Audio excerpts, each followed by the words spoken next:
So Drive with Diego Part 2.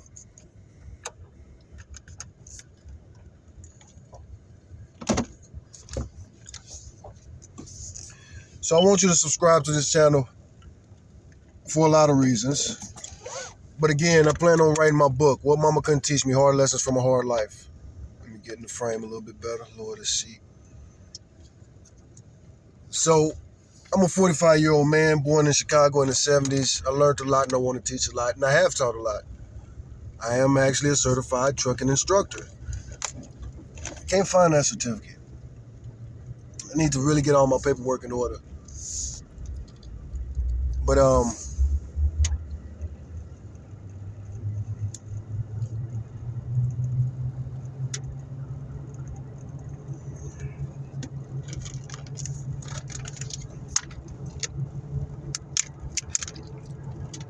what was I saying? I forgot what I was saying.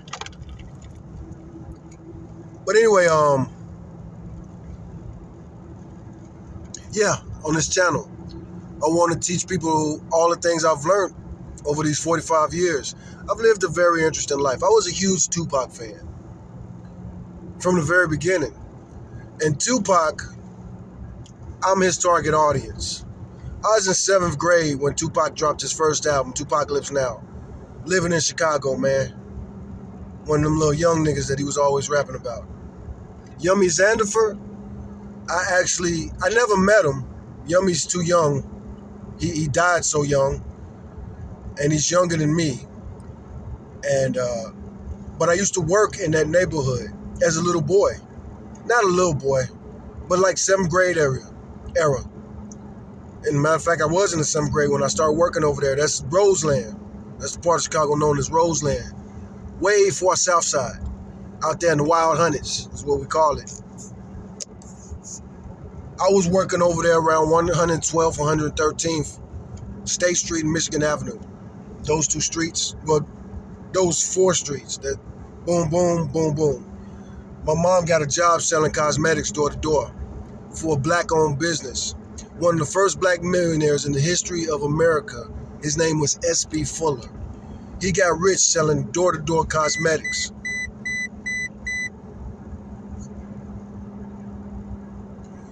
I don't know if, he was a millionaire. And I got to look it up and see, like, around his time. A lot of people don't talk about S.B. Fuller.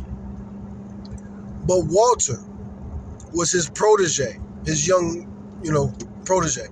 And Walter had started a cosmetics company. And I worked for that cosmetics company when I was a little boy. My mom worked for that cosmetics company, and I was her assistant. But he also came up with creative ways for us to make money. And we would sell candy. We was like some of the first kids to do that. Not first kids, not at all, not even close. Because we bought that candy from a warehouse. A warehouse that was designed for children like myself to sell candy. Fundraising stuff. And you had to get like certain licenses, certifications, and all this stuff. And I'm getting into this at the age of 12. Came up like this on the fast streets of Chicago. It's funny they talk about how wild Chicago is now. And they talk about it's the wildest it's ever been. It's not. It's not true. It's not even close to true. Look it up. Look it up. Look up the stats. People say this stuff all the time, man. Chicago's worse than it's ever been. Dude, the murder rate in Chicago was probably higher 100 years ago than it was today. Real talk. Real talk. It is 2024. It's the beginning of 2024. 100 years ago, it was 1924. Al Capone was running Chicago. Silly people. Chicago was rough. The St. Valentine's Day Massacre. Hey, Siri. What year was the St. Valentine's Day Massacre? It happened February 14th, 1929. So not quite 100 years ago. So 1929. But 100 years ago, 1924, that was like the middle of the Roaring 20s. That was the gangster era of America. Hey, Siri. When did Bonnie and Clyde get shot? On May 23rd, 1934, on a rural Louisianian road, Bonnie and Clyde are ambushed and killed by police on the way to meet their parents. This answer is from Wikipedia. Hey, Siri. What years were the Chicago gangster era? I can't get the answer to that on iPhone. I said that wrong. I said Chicago. Hey Siri, what years were the American gangster era? The stereotypical image and myth of the American gangster is closely associated with organized crime during the Prohibition era of the 1920s and 1930s. This is from Wikipedia.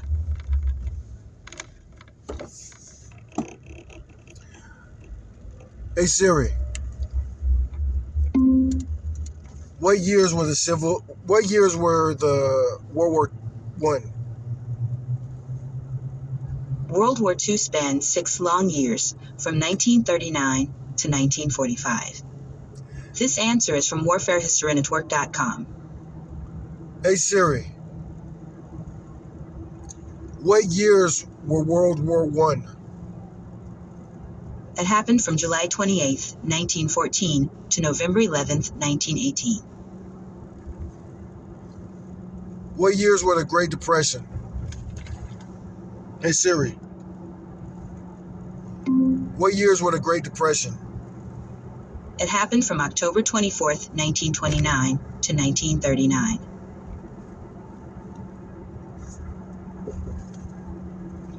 That's kind of scary. So we coming up on the centennial anniversary of all of that. And that was global mayhem and chaos. Those were the worst years. Especially when you think about World War II, like you say, 39 to 40, whatever. Not even that long ago, man. It's so funny how you have these pundits and these propagandists saying that America is worse than it's ever been. We lived through the Rodney King era. We lived through the Helter Skelter era. We lived through the free love and free peace and hippie area and all that stuff. And, you know, we're in the time of the great evil, and we've been in the time of the great evil for 2,000 years. Hey Siri, what years were the Dark Ages? Dark Ages period of European history, from the fall of the Roman Empire in the 5th century to the 9th or 10th century. This is from encyclopedia.com. It's a long time ago. Hey Siri, what year was the Arab invasion? It happened from June 6, 1944 to August 25, 1944. I don't know what Arab invasion they were talking about. I might have to ask that again. Hey Siri, what years were the Arab invasion of Africa? It started in 1959.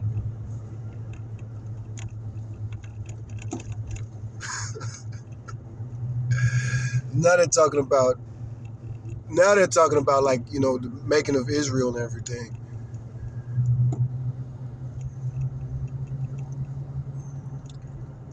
Hey Siri, what year did the Arab slave trade start? I can't get the answer to that on iPhone. Yeah, I need to look.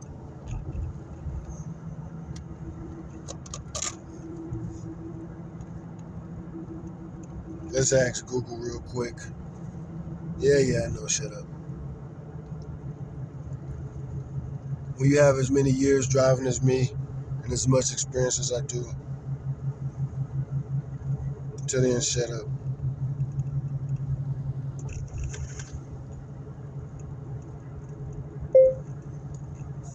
What year was the Arab invasion of Africa?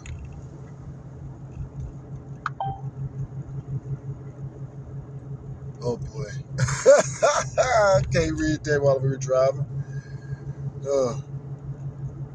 Hey Siri, read this page. This page is not set up for me to read.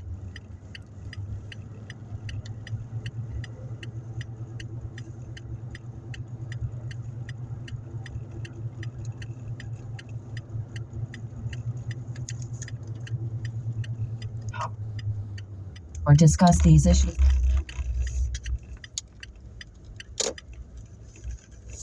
On the the top page. The conquest of the Maghreb by the Rashidun and Umayyad caliphates commenced in 647 and concluded in 709, when the Byzantine Empire lost its last remaining strongholds to Caliph al-Walid I. The North African campaigns were part of the century of rapid early Muslim conquests. Muslim conquest of the Maghreb, part of the Arab conquests, and the Arab-Byzantine Wars. Roman theater, at Leptis Magna, date 647-709 AD, location, Maghreb, result, Rashid. One more question. Let me ask one more question for this video.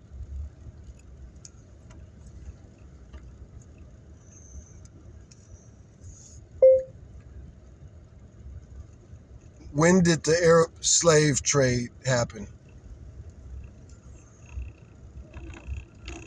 I don't know how to ask that question good to get the perfect answer.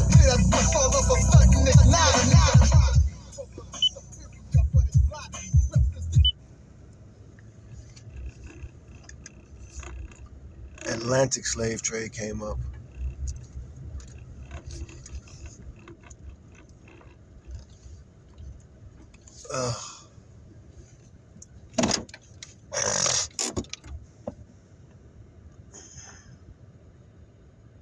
Oh, shish, that is not what I said at all.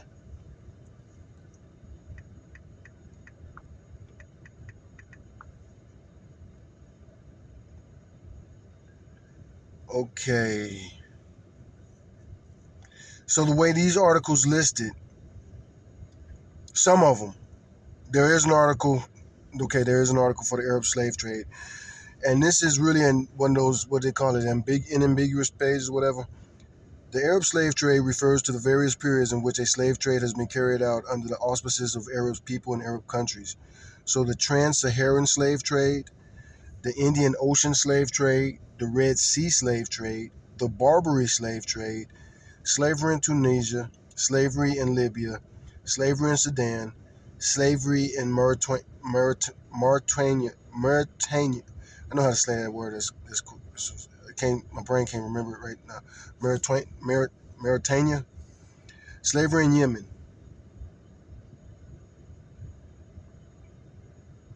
So the Indian Ocean slave trade, there's an article for that. Let's look at that real quick. The Indian Ocean slave trade, sometimes known as the East African slave trade or Arab slave trade, was a multi-directional slave trade and has changed over time. Captured and raised primarily of the Sahara, predominantly black Africans were traded as slaves in the Middle East Indian Ocean islands, including Madagascar, Indian subcontinent, and Java. Beginning in the 16th century, so in the 1500s, they were traded in the Americas, including Caribbean colonies. History. Slave trading in the Indian Ocean goes back to 2500 BCE. Ancient Babylonians, Egyptians, Greeks, Indians, and Persians all traded slaves on small scale across the Indian Ocean and sometimes the Red Sea. Slave trading in the Red Sea around the time of Alexander the Great is described by some ancient name, Agatharchides, Anatharchides, I don't know. Strabo's Geographica, completed after 23 CE, mentions Greeks from Egypt trading slaves to the point of Adulis, blah, blah, blah, the 1st century CE. And now they're talking about the Jesus stuff. This article is going to go deep. Muslim Indian Ocean slave trade.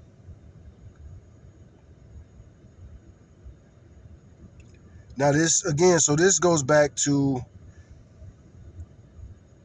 the Muslim world expanded along its trade routes such as Silk Road in the 8th century, so in the 700s. As the power and size of Muslim trading networks grew, merchants along the routes were motivated to convert to Islam, as this would grant them access to contact. And see, that's what I really want to find out. I want to read about when Muhammad first raided Africa. So let's ask that question directly like that. When did Muhammad invade Africa?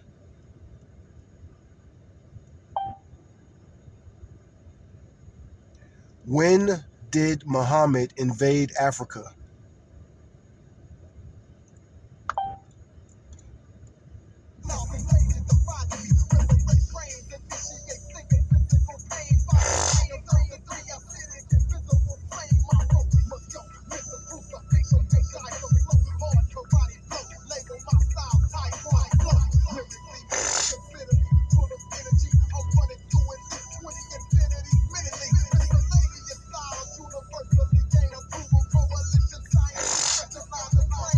Here we go. Here we go. Early Muslim conquest. The early Muslim conquest or early Islamic conquest, also known as Arab conquest, were initiated in the 7th century by Muhammad, the founder of Islam. He established a new unified polity in Arabia that expanded rapidly under the Rashidun Caliphate, the Rashidun Caliphate, and these Arab names, I'm not about to try to read right now. Blah, blah, blah, blah, blah. This article is on Wikipedia. Anybody can read this. This article is early Muslim conquest. So starting in 622 to 632.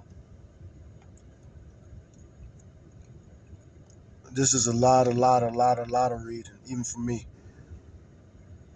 At their height, the territory was conquered by the Arab Muslims, stretched from Iberia, which is basically Spain, at the Pyrenees, in the west to India, at Sind in the east. Muslim control spans Sicily, most of the Middle East and North Africa, and the Caucasus.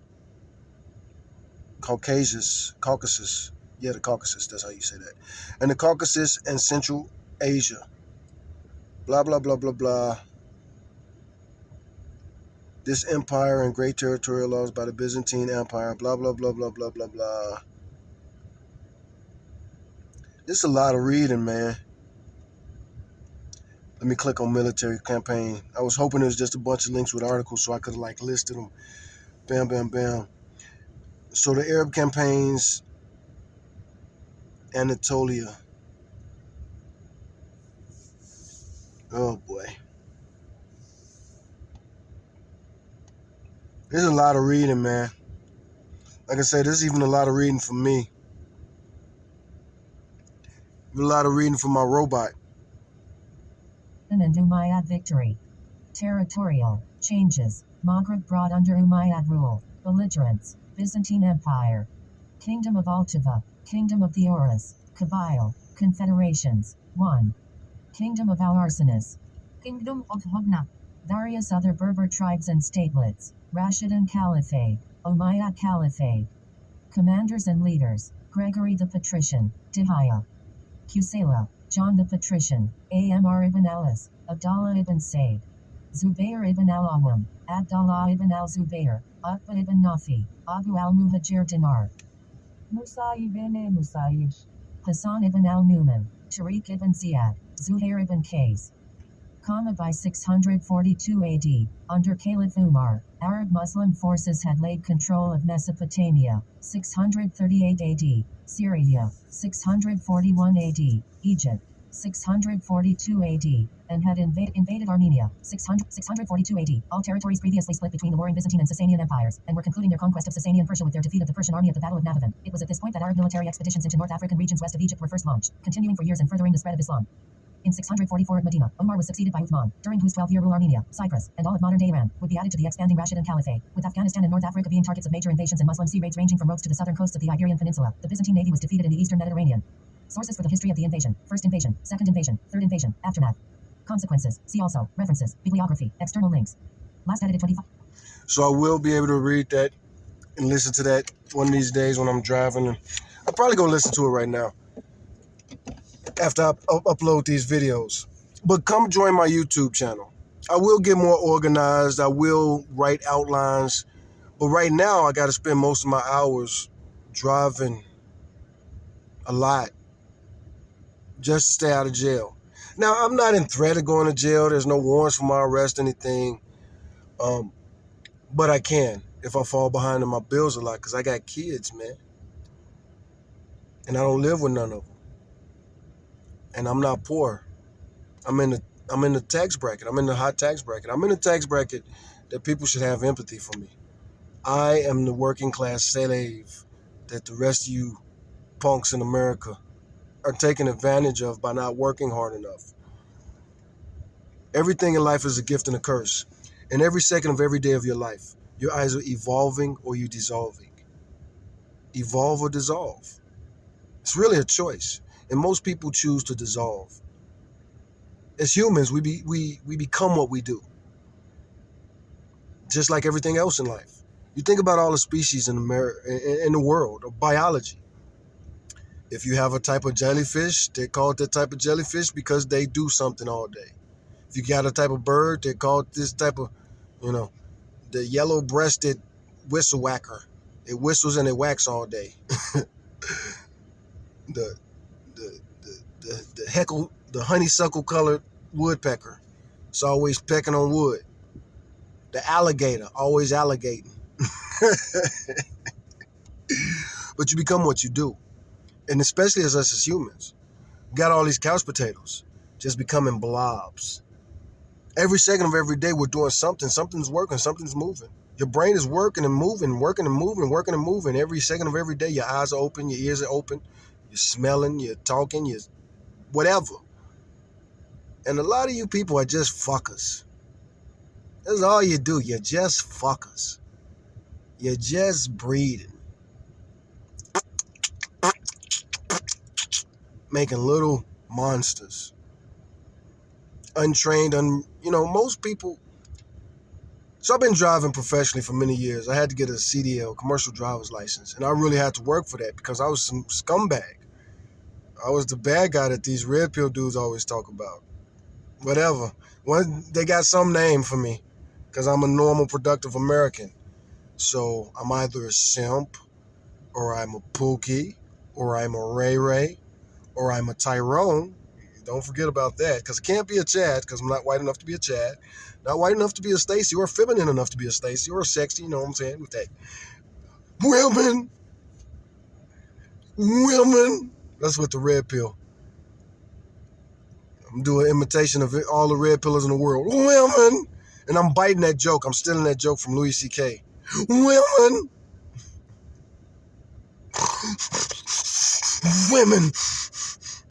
If you're a red pill dude, them dudes probably had that reaction like once a week. Like real life, they feel it in their chest, and some sitting around and they see a pretty girl walk by and everybody's stopping and looking at her, checking her out. As soon as she gets out of sight and they're all alone, they think nobody's looking at them there. Women! And those simps smiling at them, looking at them, holding doors for them. You kiss her butt all you want and just making the world work for us. Oh, I want to go shoot up some stuff. Women! The maggots. So yeah, vote for me, man. My name is Diego Don Juan. Subscribe to my YouTube channel. This was just me riffing, freestyling, talking, thinking. An example of my podcast. My podcast. Patrice O'Neal got a YouTube channel. The greatest comedian that's ever lived has a YouTube channel, and he has 7 subscribers. I made this video this long, I might as well. And I subscribe to him, and I should go ahead and subscribe to him on my iPhone. Let me see. Patrice O'Neal got his own channel. Oh, I gotta type in channel. Really, I think I could. Well, they're not showing me his channel. Search filters and search only channels. Jeez. So the top channel, man, we got fake Patrice over here.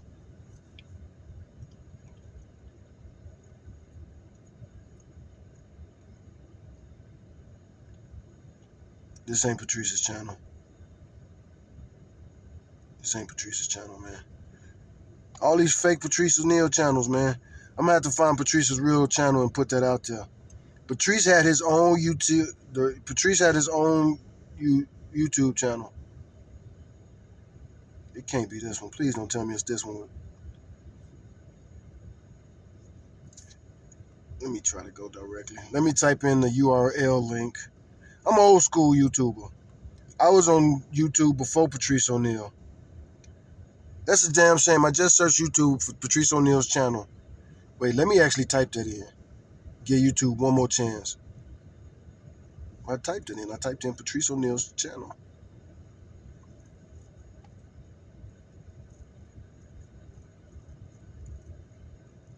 Let's see, is this it?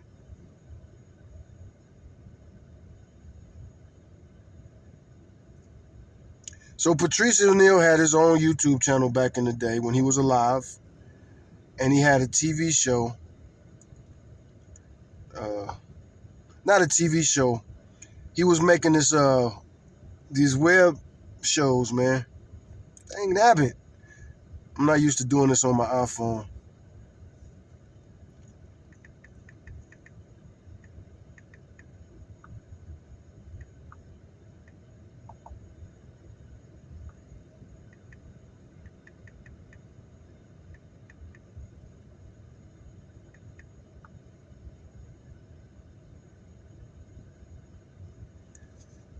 This ain't it.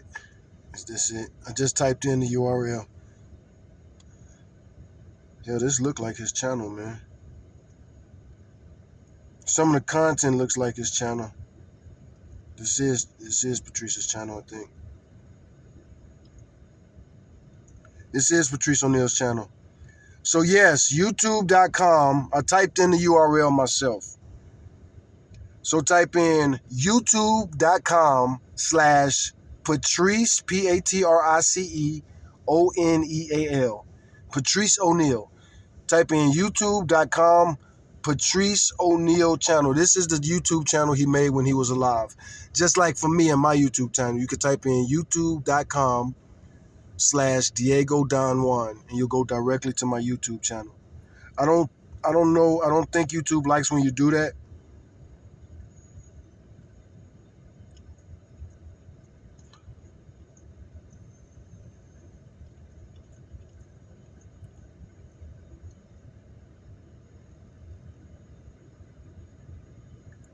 So 15 years ago is the last time somebody uploaded something to this channel.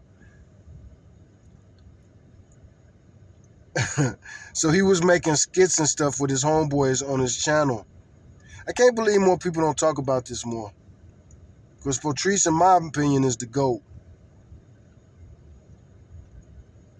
So let me copy this.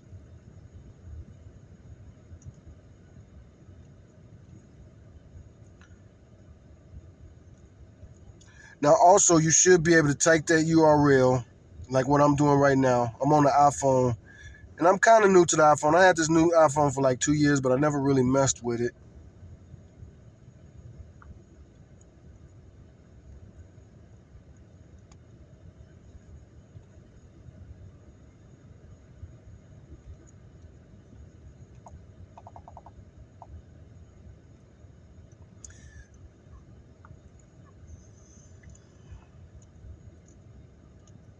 It's crazy, man, that I have such a hard time finding this channel in the app.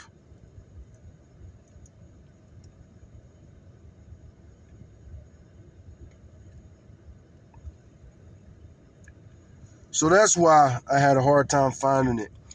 So YouTube, okay, so he finally got a decent amount of subscribers. Not really. He has 500,000 subscribers now.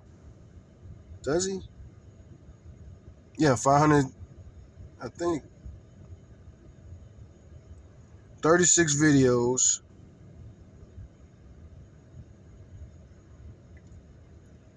$16 years ago.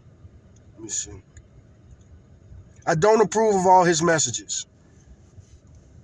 I don't approve of all his messages. I don't agree with all his messages. But I wonder if I get a copyright strike for this. Only one way to find out. I'm going to play for the end of this video. And I was one of Patrice's first YouTube subscribers. He made this channel. Let's look at the about before I play this channel.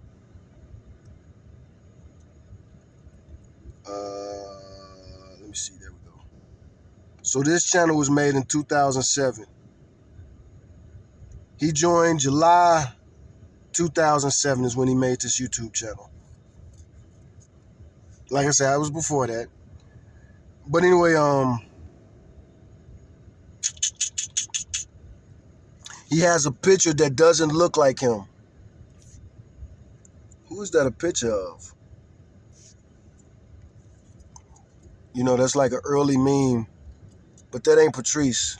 That's why I said so throw it off. Like, dang, how am I going to know this is his channel? But I'm going to play this video right here. This is one of the last videos Patrice played. And let's start this from the beginning.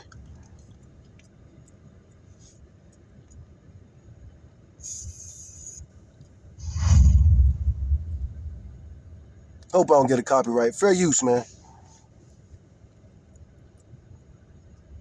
Patrice O'Neal is here to make this country a better place by figuring out the issues, by addressing what really matters to people. Like, do condoms really work? Now, let me ask you a question. If you go to a bitch with a condom on, right, and you put it on and you go and she go, ooh, I'm so glad that you got that condom on because my is a mess. Would you still Patrice for president. Introducing. I think that's the guy in the picture. Dante Nero. He be on Godfrey's podcast these days. That was his baby. That was Patrice's baby girl, Vaughn.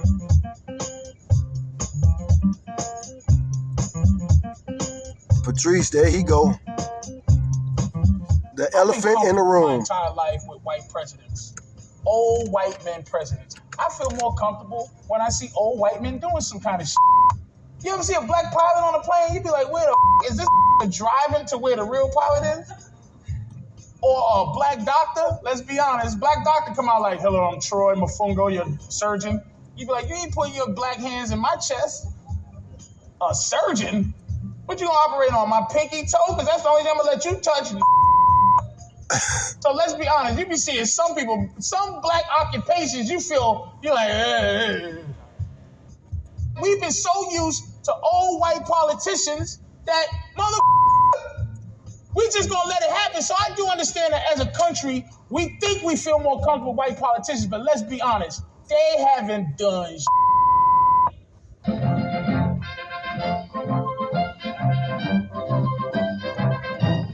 All right, gay marriage. How come being gay is a preference, but tying a bitch up and peeing on her is a fetish?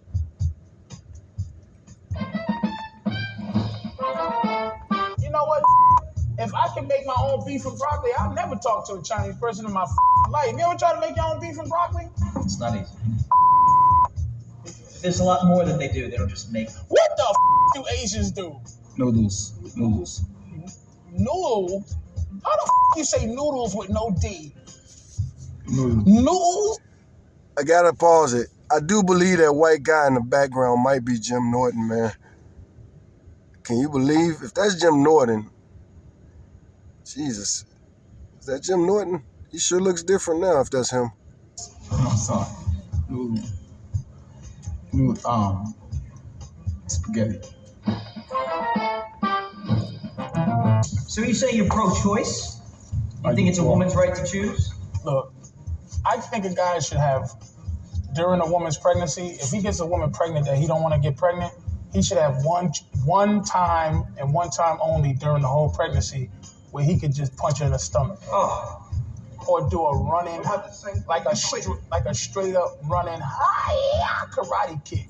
How about one of these running, like one of these, like I get a running thing, I go, bitch, you pregnant?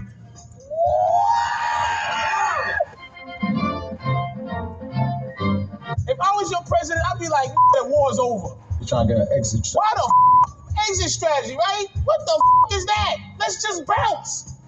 Be like, hear ye with one of them old bells. Hear ye. Get the out this hole. This hot sandy shit. You feel me? I'm dead. Like that, right? Smart. I'm smart as a motherfucker. Yeah. How smart am I? Yeah, I'm not smart. Oh. Yeah. Mind your business. Mr. O'Neill? Mr. O'Neill! Oh, let me get back to my speech, bitch. God damn. How about AIDS statistics?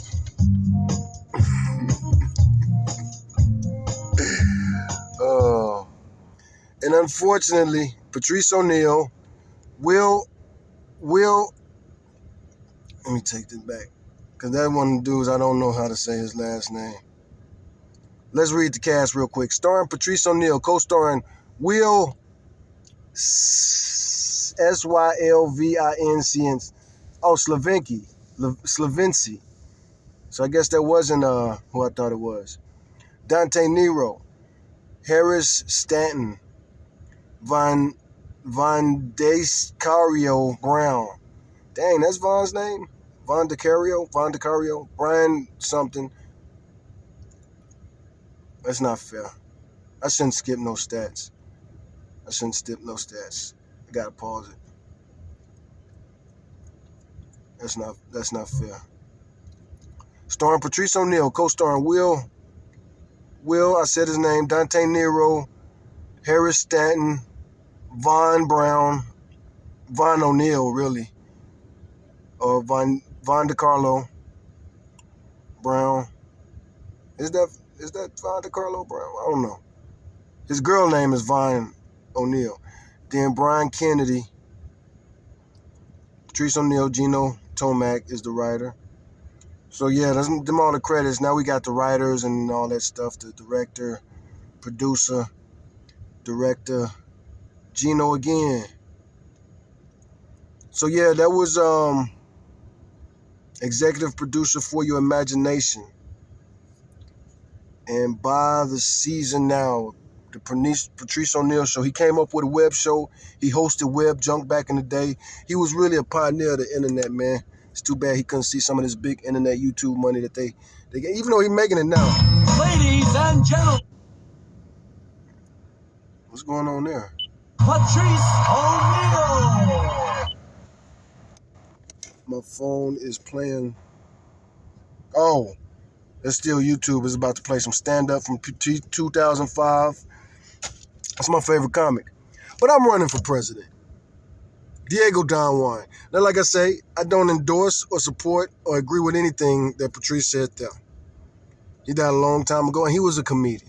He wasn't really running for president, and he wasn't really into politics like that, clearly. And that was a skit. That was a skit. You know, all of that was a joke. But me, you know, maybe I could do it. You know what I'm saying? Who knows, man? Diego Don Juan for president. I'm 45, man. I can't do no worse than these two. Yeah, man, I'm an ex-convict. But it's been a long time, man. I've been out of prison a long time. I've been out of prison going on 20 years. It's almost 20 years since I've been out of prison. I repaid my debt to society because I worked as a trucker for 20 years and all kind of other stuff. Like I say, I'm in that tax bracket where they punish us. Anyway, vote for Diego Don Juan. Subscribe to this channel. I'll teach you everything I know about life.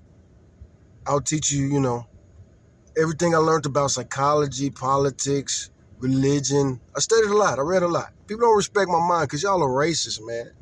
Just because I'm from Chicago and I dress like this and I got this accent, people don't believe that I'm a freaking certified genius, man.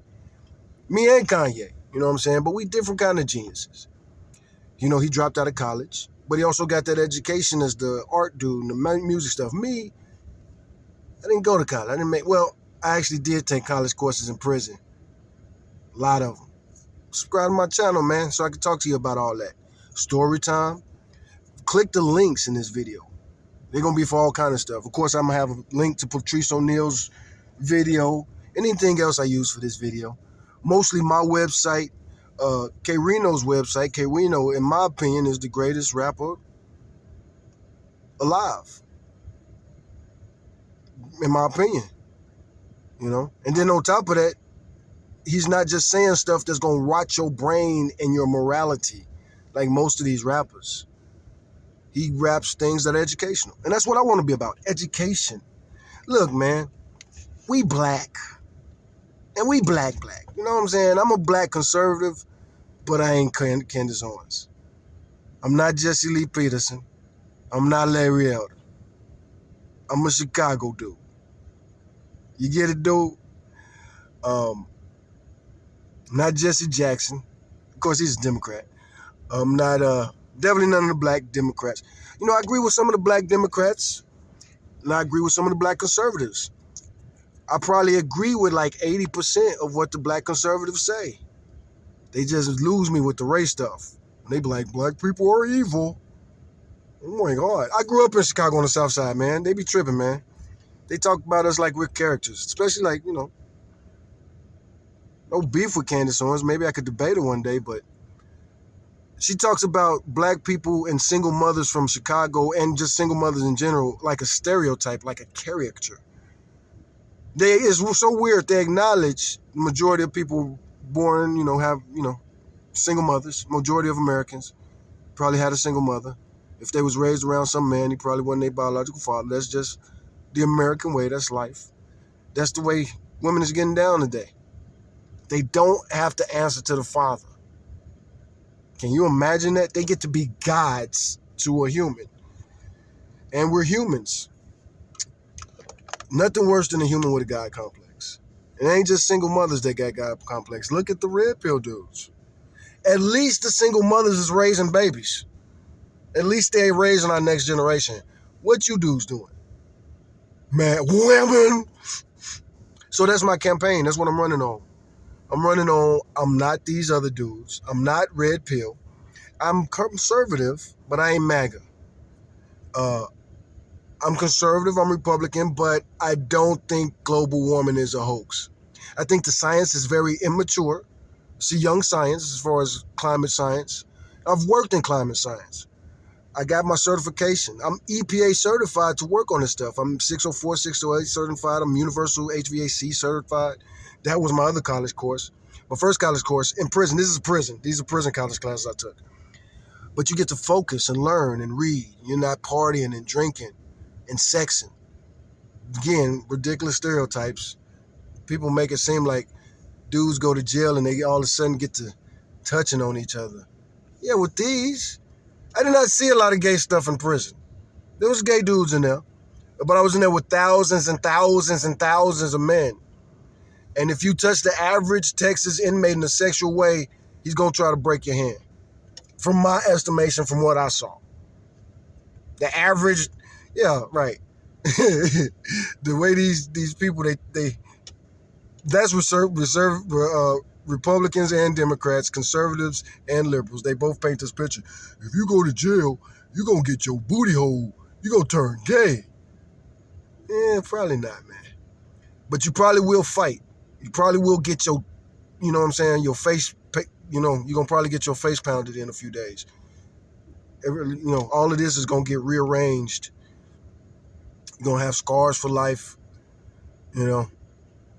They not so interested in beating your booty up as, you know, when you cross the line, you know, you're going to get jumped by like 3 or 4 or 5 hardened humans that probably grew up banging.